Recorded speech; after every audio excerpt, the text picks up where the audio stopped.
드디어 이제 사무엘 하도 거의 다 이제 끝이 나고 있습니다. 24장까지 해서 끝이 나는데 이제 다윗의 찬송시가 나오죠.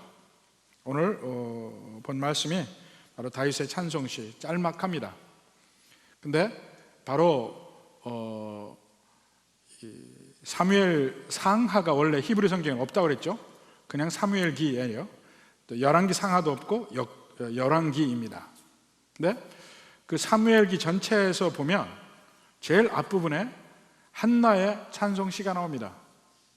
물론 한나가 자기의 어려운 환경 중에서 찬송을 했지만 그 찬송의 궁극은 결국 한나라는 개인을 구원하신 하나님이 그 개인의 압제받음에서 구원하시는 그 하나님이 이스라엘도 구원하시고 오히려 이를 통해서 그 한나의 괴로움, 어려움을 통해서 오히려 이스라엘의 한 왕이 제대로 태어나는, 새롭게 왕이 나는 바로 그런 면을 찬송하게 합니다. 그래서 한나의 찬송시는 메시아적인 찬송입니다. 그걸로 시작을 했고 또 사무엘기 마지막 부분도 사실은 다윗의 찬송으로 끝이 나는 겁니다. 이 사무엘 하에서 이제 제일 마지막 에필로그 비슷한 부분이 21장에서 24장까지인데 그 중에 가장 중심에 이 다윗의 찬송이 있습니다. 근데 이 다윗의 찬송이긴 한데 예언적인 것입니다. 사실 그 전에도 보면 그 이삭의 축복이 나옵니다. 이삭이 물론 에서를 축복하려고 했지만 야곱을 축복하게 된 이삭의 축복, 창세기 27장에 나오고, 또 야곱이 죽기 전에 12아들에 대해서 각각 다 축복을 하는데 그것이 다 그냥 잘 들어가는 축복뿐이 아니고 그 12아들에서 나는 12지파의 앞날을 예언하는 이 예언적 축복의 성격이 있습니다. 창세기 49장에. 또 모세도 마지막에 모압 평지에서 이 가나안 땅을 보면서 모세가 거길 가지 못하죠. 모세의 마지막 축복의 말씀이 있습니다. 그것이 신명기 33장. 전부 죽음 직전에 자기 자녀나 또 이스라엘에게 축복하는 장면입니다. 근데 여기 다윗의 찬송시, 다윗의 축복은 그 이제까지 얘기한 면과는 조금 달라요. 이제까지 말한 이삭의 축복, 야곱의 축복, 모세의 축복, 이건 전부 사람에 대한 축복이었습니다. 근데 여기는 사람에 대한 축복이 아니고 그 하나님의 나라, 하나님이 세우신 나라에 대한, 왕국에 대한 예언입니다. 그러니까 여기서도 보면 다윗의 자기 모든 삶의 완결편으로 뒤를 돌아다보면서 회상하면서 그 중에 예언이 들어가 있습니다. 자, 제일 먼저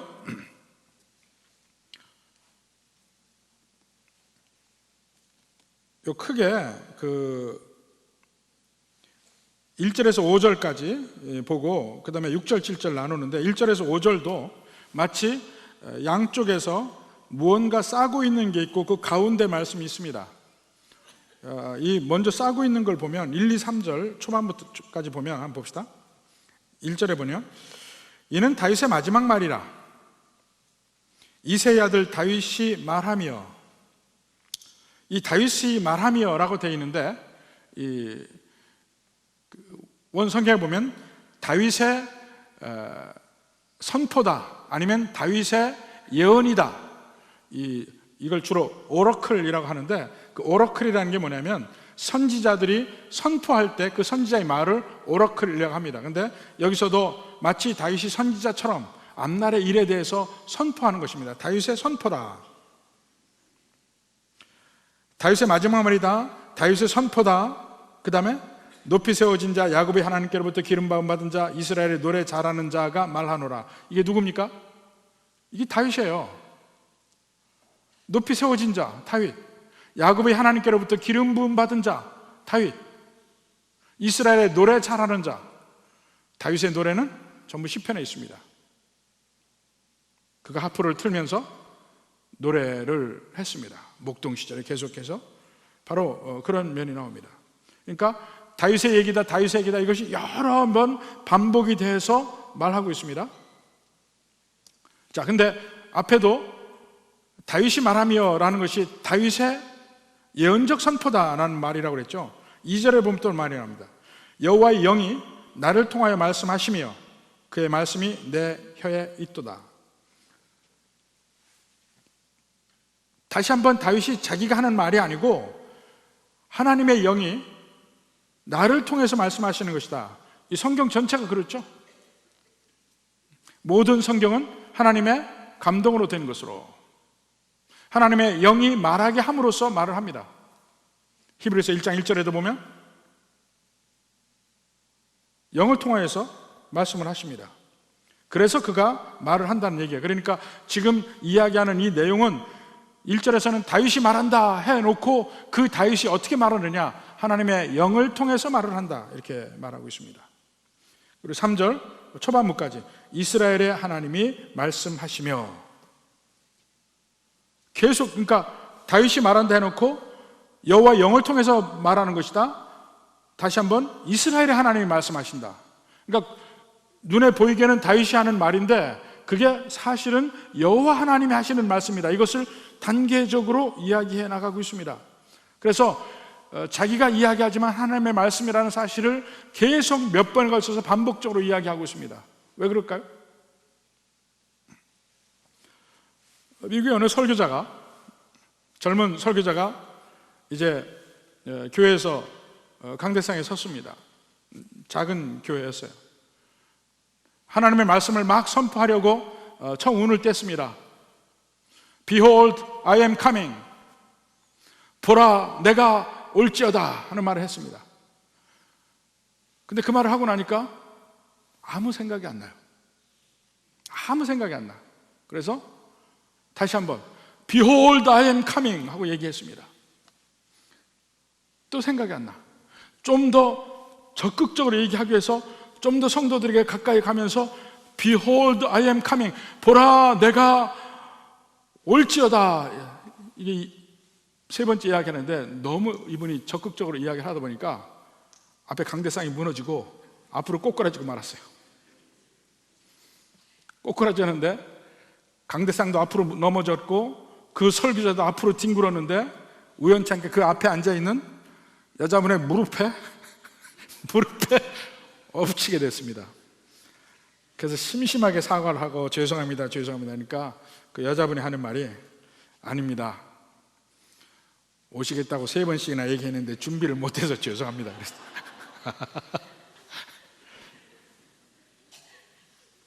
내가 오리라 3번째 얘기하고 갔단 말이에요. 미리 준비 못해 죄송합니다.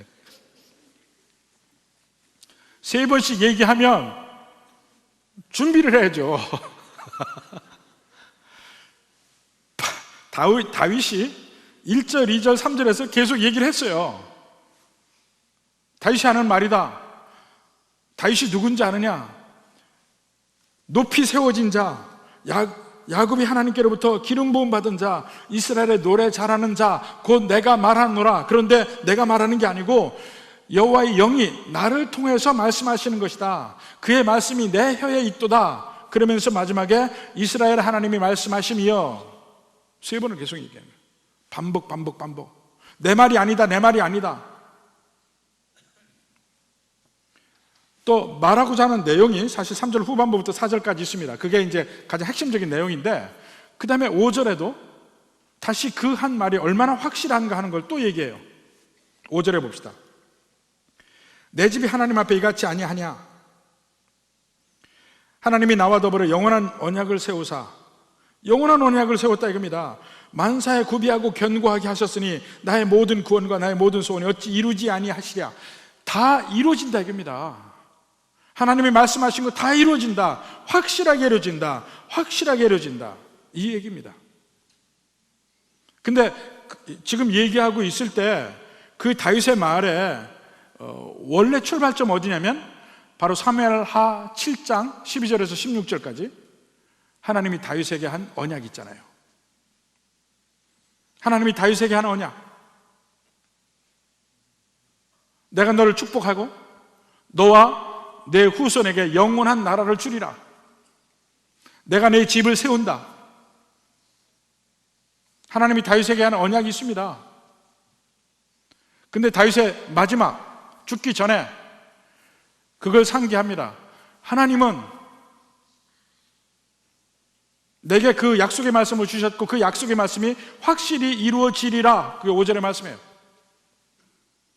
근데 자기는 죽잖아요. 그러면 확실히 이루어지는 게 누굴 통해서 이루어집니까? 다윗의 후손을 통해서 이루어진다는 얘기예요. 그 하나님의 나라가 이루어질 것이다. 근데 사실 지금 다윗의 말을 생각해 봅시다. 하나님의 말씀은 한번 얘기하면 그것은 반드시 이루어지리라. 그 하나님의 약속이 확실하다는 것을 지금 계속 반복적으로 확실하게 이야기하고 있어요. 다윗이 하나님의 약속은 반드시 이루어집니다. 반드시 이루어집니다. 반드시 이루어집니다. 왜 이 이야기를 할까요? 언제나 다윗의 인생을 한번 생각해 봐야 돼요. 다윗이 어려서는 집에서 말째로 태어났어요. 8형제 중에 마지막 8째로 태어납니다. 집에서도 매일 치였어요. 한 셋이나 둘이나 셋, 넷 이렇게 될 때나 막내가 귀염을 받죠. 한 8 태어나면 막내 보이지도 않아요. 막내에게 옛날에 농촌에 생각해 보십시오. 엄마 손이 가기나 하나. 누나가 있으면 다행이야. 누나 등에 업혀서 키우니까. 사실 다윗은 그 집안에서 보이지도 않았어요. 왕을 찾기 위해서 사무엘이 왔을 때 그 아들들을 일일이 하나씩 보여주는데 7집까지 보여줬어요. 다윗은 없었습니다. 아버지 이새가 뭐라 합니까? 개가 있었던가? 완전히 그런 식이야. 전혀, 개가 어디 갔지, 참? 이미 7이 봐서 다 본 것 같아. 참, 하나가 더 있군요. 뭐 이런 식. 그러니까, 그 집에서 어떤 대우를 받았는지 알죠. 그는 항상 치여서 밖에 나가서 목동하고 있었어요. 시편의 앞부분에 한 50편 이상의 그 시를 보면 전부 다윗이 목동으로 있을 때 그 외로움 속에서 하나님과 함께 자연과 더불어서 있을 때 그 찬송 시들이에요. 대부분이. 그러한 외로움 속에서 그는 하나님을 찬양하고 노래 부르고 그렇게 살았어요. 외로운 환경 속에서. 그렇지만 그 중에 오직 하나님을 믿고 의지하는 그 마음은 언제나 있었죠. 결정적인 순간에 이스라엘과 블레셋이 싸움에 붙었는데 아무도 골리앗을 이길 수가 없어요. 매일 아침에 양쪽 진영 가운데로 골리앗이 나와서 누가 나를 대적하랴? 사울아 나오라. 누구든지 나오라. 무서워서 아무도 못 나가요. 어떻게 하다가 자기 형에게 심부름 갔다가 다윗이 그걸 보고 저걸 가만두냐? 그러고 나가죠. 골리앗 앞에는 하룻강아지 범 무서운 줄 모른다고 다윗이 나왔습니다. 그러나 그 다윗이 골리앗을 죽이고 나서 일약 명성을 떨치지만 그것도 잠깐 사울의 질투와 사울의 경계함을 받아서 그는 계속해서 쫓김을 당합니다. 그 인생의 전반부는 항상 그렇게 괴로움을 당하는 인생이었어요. 근데 그 전에 이미 하나님은 다윗에게 사무엘을 통해서 기름 부으죠. 기름 부음을 받았습니다. 그럼에도 불구하고 그 인생은 왕이 되는 길과는 전혀 거리가 멀게 항상 사울에게서 쫓기는 그 죽음의 위협 속에서 살다가 드디어 40이 되어서 그가 왕이 됩니다. 왕이 되어서 승승장구하는 것 같다가 결국은 밧세바와 우리아 사건이 생기죠. 또 압살롬이 배신하는 일이 벌어지기 시작하죠. 예루살렘에서 도망가서 요단 동편으로 피신을 갔죠. 야베스 길앗까지. 온갖 고초를 겪습니다. 그 다음에 그런 모든 괴로운 삶을 다 지내고 자기 부하 장수도 자기 마음대로 못해요. 여러 가지 정치적으로 계산하고 누구를 세우려고 하면 요압이 죽이고 이 사람 세우려고 하면 또 요압이 죽이고 3번이나. 그런 험난한 인생을 살았습니다. 그런데 그 다윗의 그 파란만장한 인생을 다 살고 나서 마지막 다윗이 하는 말이 뭡니까? 하나님의 약속의 말씀은 확실하다. 그렇게 얘기하고 있는 거예요. 하나님의 약속의 말씀은 확실하다.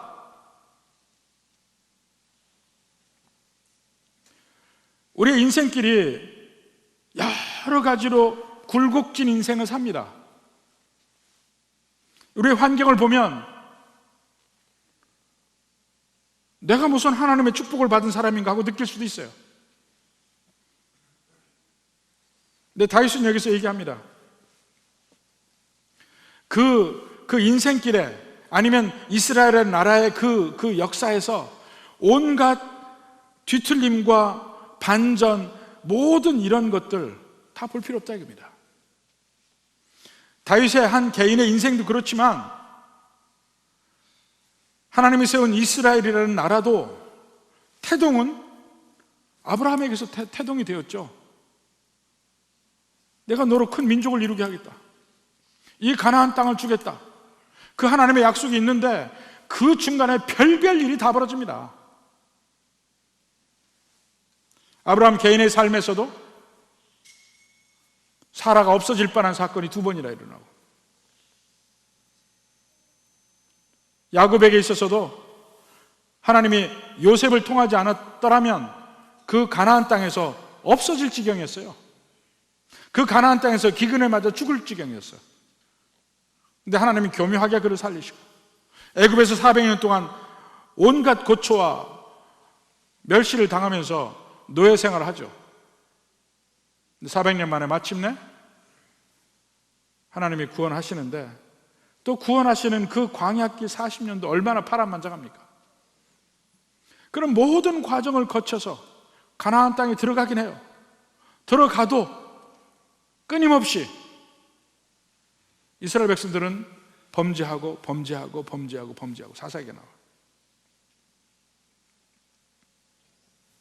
마지막 사사인 사무엘에게 왔을 때는 우리에게 왕을 달라고 해요. 인간적인 왕 사울도 세우죠.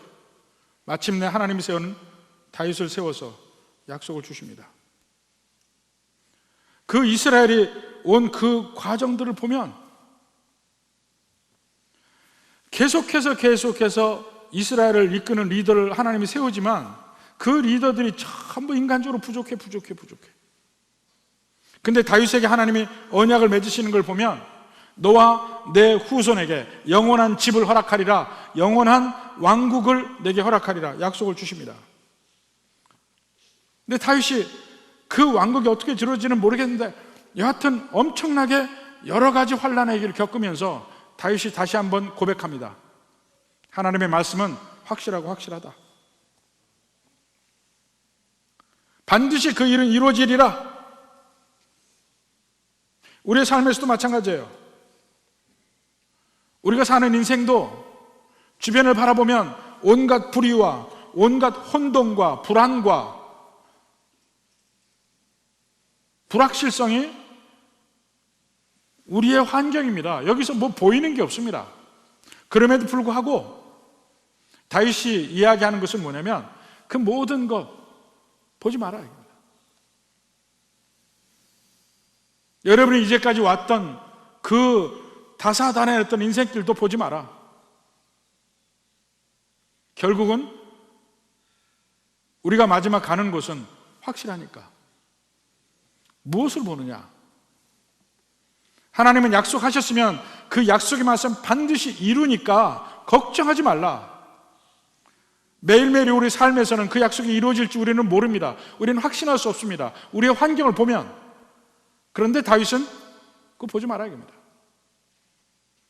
뭘 보느냐? 하나님의 약속의 말씀, 성경에 있는 하나님의 약속의 말씀, 그 말씀만 보고 그 말씀이 확실하다는 것만 믿고 의지하라 합니다.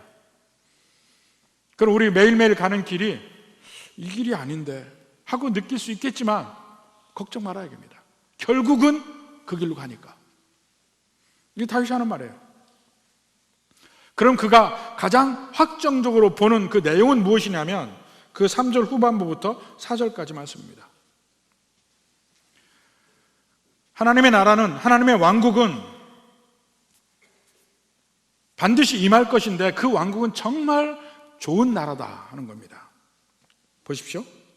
왜 좋은 나라냐면 3절 후반부부터 봅시다.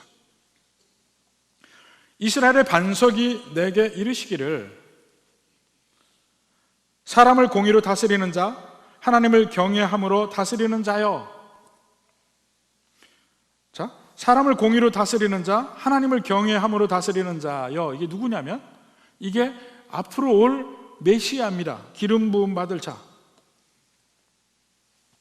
근데 지금 하나님은 곧 이스라엘의 하나님인데 그 이스라엘의 하나님이 세우는 메시아, 새로운 통치자, 새로운 왕은 이스라엘만 다스리는 왕이 아닙니다.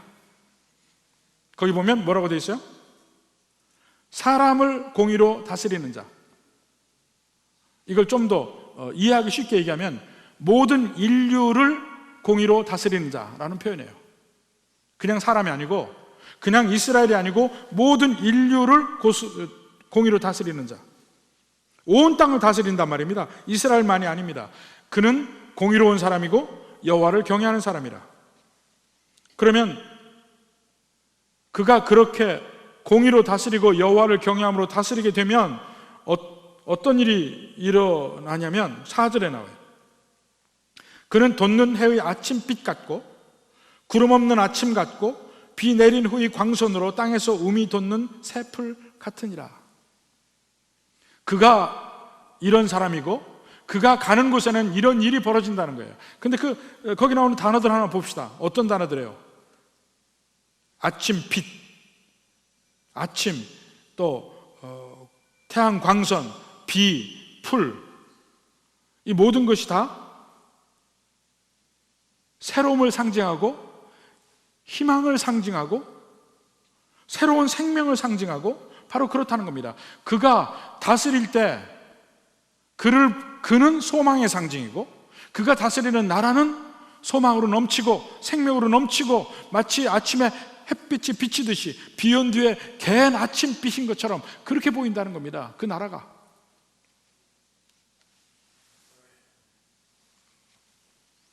그가 바로 메시아라는 거예요. 모든 사람을 다스리는 통치자, 의로운 통치자, 하나님을 경외하는 통치자. 그러니까 좋은 나라는요, 좋은 통치자가 있는 나라입니다. 좋은 나라는 모든 역사를 통해서 우리는 그러한 통치자를 아직 만나지 못합니다. 물론 역사 중에서도 좋은 통치자, 그렇지 않은 통치자들이 나름대로 점수를 매겨서 다 있지만 여기서 이야기하는 그런 완벽한 통치자는 없었습니다.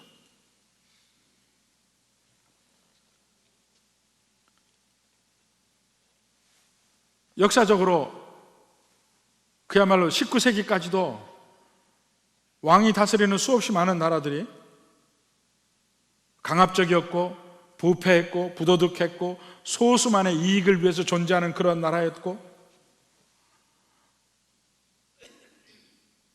그래서 왕에게 권력을 주면 안 되겠다. 국민이 가졌습니다.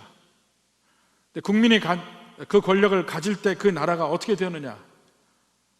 거기도 마찬가지예요. 실제로 국민이 갔느냐? 그거보다는 국민의 마음을 일시적으로 잘 홀리는 사람이 통치자가 되는 경우가 많이 있어요. 근데 막상 그런 사람들이 통치를 시작을 하면 다시 부패하고 강압적이고 소수를 위해서 존재하고 그런 일들이 얼마나 많이 있습니까? 공산주의도요, 처음 나와서 수없이 많은 지식인들이 그 공산주의에 열광을 했습니다. 모두가 평등한 나라. 근데 막상 해보니까 그게 아니에요. 새로운 독재가 나타나는 거예요. 모든 혁명가들이 새로운 나라를 이야기하면서 혁명을 합니다. 대부분 실패하지만 간혹 성공도 해요. 근데 성공한 그 나라가 어떻게 되느냐? 다시 독재국가로 바뀌어요. 이런 일들을 우리가 계속해서 경험해 나가면서 정말 우리를 시원하게 하고 우리에게 소망이 있고 우리에게 날로 새로운 복을 주는 그러한 통치자가 나타나지 않느냐, 이걸 고대합니다. 매번 실망하지 마.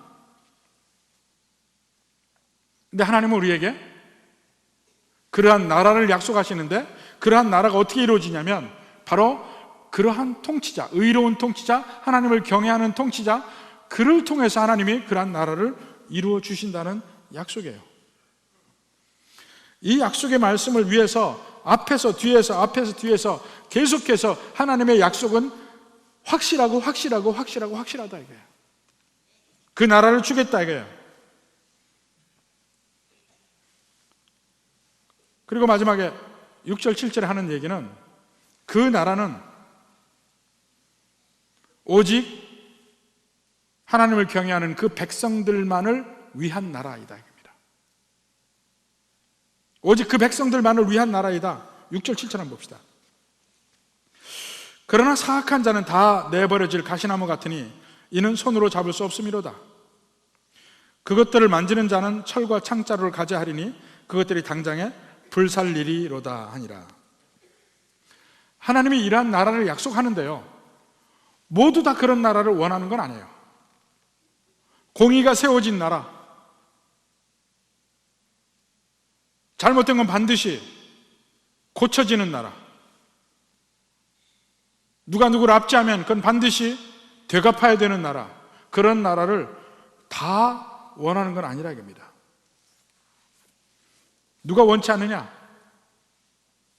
성경에 보면 되게 악한 사람들이라고 얘기합니다. 악한 사람들. 하나님이 세운 왕은 빛과 같다 그랬어요. 아침 해와 같아. 비 내린 뒤에 아침빛 같아. 아름답고 신선하고 생명을 주는 그런 통치자예요. 근데 악인은 여기서 뭘 비유됩니까? 가시나무하고 비교돼. 가시나무는 손으로 잡을 수 없죠. 그를 잡으면 고통을 받게 됩니다. 결국 이런 가시나무는 없어져야 될 존재들이야. 가까이 있으면 누구에게나 괴로움을 주는 존재. 그래서 하나님의 나라가 임할 때 모든 사람이 무조건 좋아하고 기뻐 받아들이는 건 아닙니다. 왜냐하면 하나님 나라에 임할 때 한편으로는 구원이 임하고 다른 편으로는 심판이 임하는 거예요. 두 가지 면이 있습니다. 그러니까 우리가 복음이 선포되는 곳에 하나님의 나라가 선포되잖아요. 하나님의 나라가 선포되면 거기에 구원이 임하기도 하고 심판이 임하기도 하고, 그래서 복음을 증거하는 것은 마치 뭐라고 얘기해요? 키질하는 것과 같아 그래요. 키질 해보셨습니까? 저는 어려서 어머니가 편찮으셔가지고 제가 부엌 일을 많이 했거든요.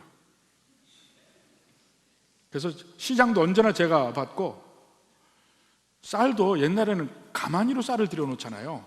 그럼 그 쌀에 돌이 상당히 많았어요. 돌이. 그래서 제일 먼저 이 쌀을 해가지고 먼저 키질을 합니다. 키질 잘못하면요, 쌀 다 밖으로 퍼대거나 아니면은 자꾸 모든 게 다 안으로 들어와요. 근데 그걸 잘 맞춰야 쭉쟁이는 밖으로, 알맹이는 안으로 이렇게 들어와 키질 하잖아요. 그 다음에 쌀 이렇게 해가지고 그 다음에 뭘 합니까? 조리질 해야지. 조리질 잘해요. 저도 살살 이 쌀이 떠야 되잖아요. 조리질해서 쌀 떠서 놓고 하면 마지막에 돌이 꼭 있어요. 근데 참 이상하게 그 밥을 하잖아요. 돌이 남아 어딘가는 들어가요. 어디에 들어가요? 꼭 아버지 밥에 들어가. 꼭 아버지 밥에 들어가. 아버지가 씹어요. 한두 번 기억난 게 아니라 꼭 아버지 밥에 들어가.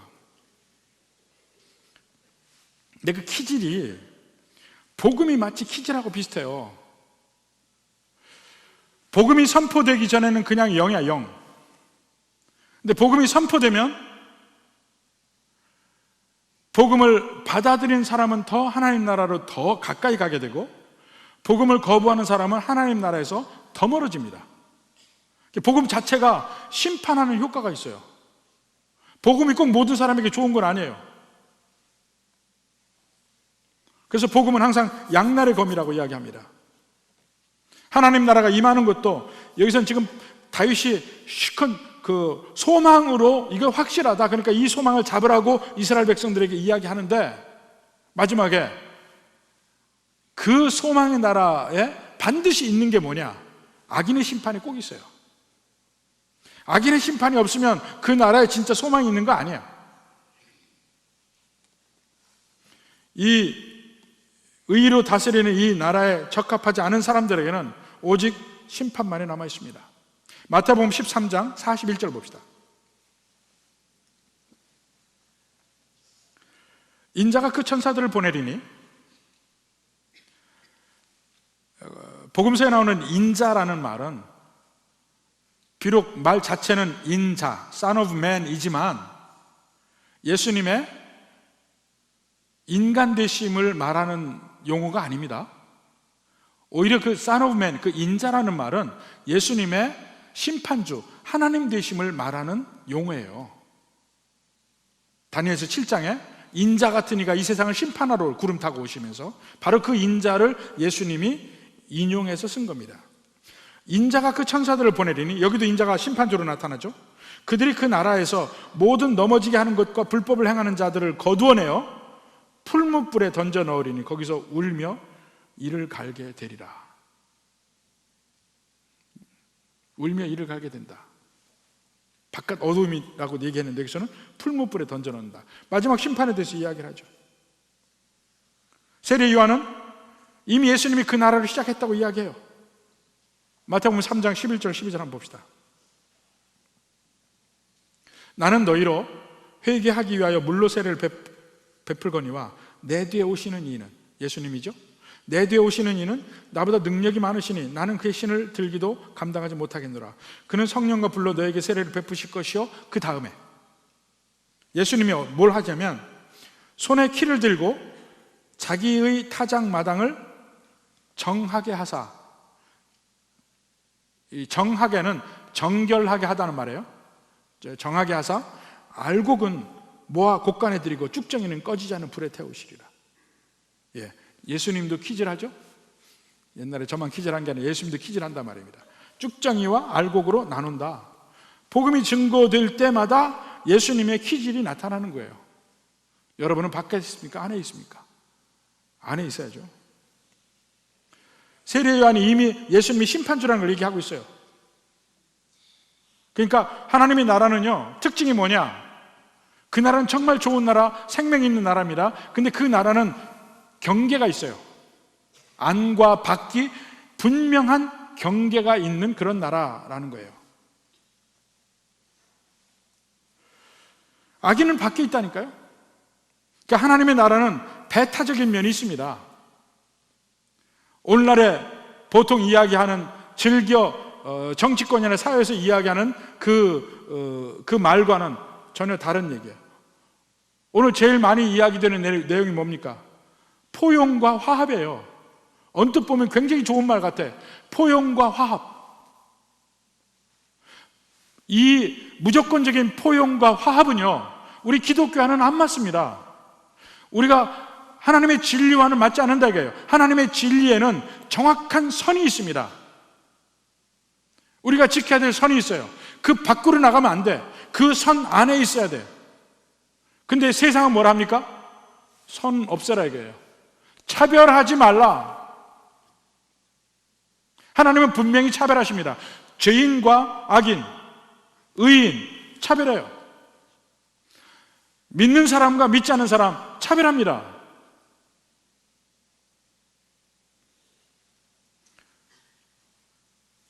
천국과 지옥의 차이가 뭐라고 그랬죠? 천국과 지옥의 차이. 천국에 있는데 지옥에 없는 사람 누굽니까? 살인자? 천국 지옥 다 있어요. 도둑질한 사람? 천국도 있고 지옥 다 있어요. 간음한 사람? 천국 지옥 다 있어요. 온갖 악을 행한 사람? 천국 지옥 다 있어요. 근데 천국에 있고 지옥에 없는 사람 누굽니까? 예수 믿는 사람. 예수님 믿고 용서받은 사람. 그게 천국과 지옥의 차이예요. 끝까지 거부하거나 믿지 않는 채로 남아있는 사람은 악인이야. 그 사람은 그 밖에 있어요. 예수 믿고 용서받은 사람이 있는 그 안에는 오직 하나님의 거룩함과 하나님의 진리가 있습니다. 이제는 더 이상 옛 더러운 죄가 없어지는 그 세상이에요. 무조건 모든 걸 다 포용하는 그 세상이 아닙니다. 무조건 화합이라는 이름으로 모든 게 다 용납되는 그러한 나라가 아닙니다. 분명한 선이 있습니다. 계시록 21장 8절 봅시다. 그러나 두려워하는 자들과 믿지 아니하는 자들과 흉악한 자들과 살인하는 자들과 음행하는 자들과 점술가들과 우상숭배자들과 거짓말하는 모든 자들은 불과 유황으로 타는 못에 던져진다. 이것이 둘째 사망이라. 또 27절 봅시다. 무엇이든지 속된 것이나 가증한 일 또는 거짓말하는 자는 결코 그리로 들어가지 못하되 하나님 나라에 못 들어간단 말입니다. 오직 어린 양의 생명책에 기록된 자들만 들어가리라. 분명한 갈라짐이 있습니다. 계시록 22장 15절도 마찬가지예요. 개들과 점술가들과 음행하는 자들과 살인자들과 우상숭배자들과 및 거짓말을 좋아하며 지어내는 자는 다 성 밖에 있으리라. 이게 예루살렘 성이에요. 새 거룩한 성 예루살렘 성. 그 안에 모든 믿는 백성들이 살아갑니다. 성 밖은 지옥이에요. 버림받은 곳이에요. 어둠의 곳이에요. 불못이 있는 곳입니다. 그들은 성 밖에 있으리라. 이사야서 66장 24절. 그들이 나가서 내게 패역한 자들의 시체들을 볼 것이라. 그 벌레가 죽지 아니하며 그 불이 꺼지지 아니하여. 그 불이 꺼지지 아니하여 모든 혈육에게 가증함이 되리라. 마지막 심판을 이렇게 이야기합니다. 분명한 선이 있습니다. 악인은 그렇지 않다. 하나님의 약속을 선포하면서 다윗이 그것을 이야기합니다. 영원한 하나님의 나라, 오직 거기에만 소망을 두라. 악인은 그렇지 않을 것이다. 여기에 진짜 우리의 소망이 있습니다. 우리가 모든 압제를 당할지라도 결국은 마지막 날 심판은 뭐냐? 하나님이 그 모든 것을 갚아주시는 그날이 있을 것이다 이겁니다. 바로 거기에 소망을 두는 겁니다. 그러니까 사무엘 상하 전체도 마지막에 이 다윗의 찬송으로 끝나는 거예요. 하나님이 세우신 그 나라를 한번 세워본 거예요. 이스라엘의 나라를. 그 진정한 나라는 뭐에 달려있느냐? 왕이 누구냐에 따라서 달라지는 거예요. 사울이 아니고, 인간이 세운 왕 사울이 아니고 다윗이라는 거예요. 근데 다윗의 삶에 온갖 풍상이 다 있었지만 그건 아무것도 아니야. 하나님의 말씀은 확실하다 선포하고 있습니다. 여러분의 삶도 마찬가지예요. 여러분은 정말 다양하게 여러 가지 삶을 살죠. 근데 그건 아무런 문제가 아닙니다. 오직 우리에게 필요한 건 뭐예요? 내가 예수님 믿고 천국 가는 인생이냐? 이거 필요한 거예요. 지금 현재의 삶에서 내가 무슨 큰 영광을 못 봐도, 이 세상의 삶에서 뭔가 다른 사람보다 뛰어난 게 없어도, 그저 그런 인생을 살았어도 우리 인생의 성패는 마지막에 이 세상을 떠날 때 내가 예수님 믿는 사람인가 아닌가, 거기에 우리 인생의 승패가 결정이 납니다. 여러분은 어디에 있습니까? 그리고 그것에서 마지막 인생의 승패가 난다는 확신이 있으면 이 세상에서 누구에게 조금 밟힌들, 조금 어렵게 사는들, 조금 이 세상에서 괴로움이 있던 없던 이게 아무것도 아니라 겁니다. 결국 예수 믿는 사람들은 마지막에 이 다윗이 찬양한 이 찬송시를 마지막 죽기 전에 할 수 있습니다. 하나님은 정말 신실하셔서 반석과 같은 분이시라서 택하신 그의 종을 세우시고 인도하시고 마침내 가장 선한 나라로 이끄셨도다, 이 고백을 하고 이 세상을 떠납니다. 우리가 그 목표를 향해서 삽니다. 여러분의 삶의 목표는 무엇입니까? 여러분의 인생의 목표는 무엇입니까? 다 별거 아니에요. 마지막 그날에 나를 사랑하신 주님을 믿고 의지하며 천국 가는 거. 그리고 그 천국은 여기서 이야기하듯이 비온 뒤의 아침빛과 같은 곳이요, 오직 생명의 빛, 그 푸른 초장에 있는 바로 그런 곳이라, 이 약속을 믿고 날로 새롭게 힘을 말씀 속에서 받고 살아갈 수 있기를 주님의 이름으로 축원합니다.